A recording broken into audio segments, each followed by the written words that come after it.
कृष्णाय वासुदेवाय हरये परमात्मने प्रणतक्लेशनाशाय श्रीगोविन्दाय नमो नमः।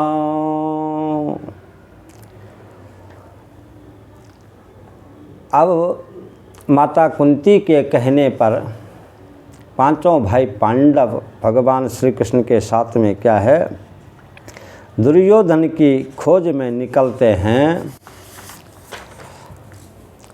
तो अंधकार भा जात न चीना, बारी मसाल हाथ कैलीना। तो अंधेरा हो गया था, हाथों में सब मसाल लेकर के क्या है कि दुर्योधन को ढूंढते फिरते हैं।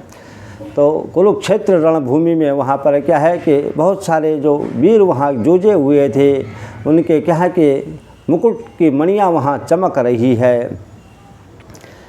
वहाँ पर क्या है कि रुद्र की जो धारा बह रही है, वहाँ श्याल गीद आदि सब वहाँ क्या है कि खा रहे हैं।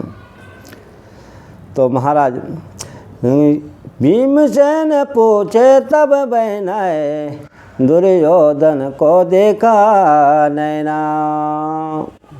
तो भीमसेन को एक व्याधा मिला जो शिकारी था। महाराज भीमसेन ने पूछा कि आपने किसी आदमी को देखा है?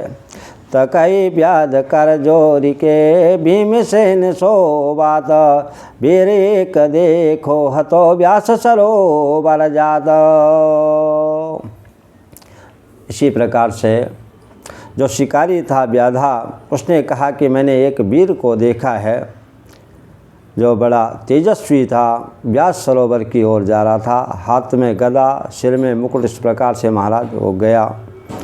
तो चलते चलते क्या है कि सब वहाँ पहुँच गए।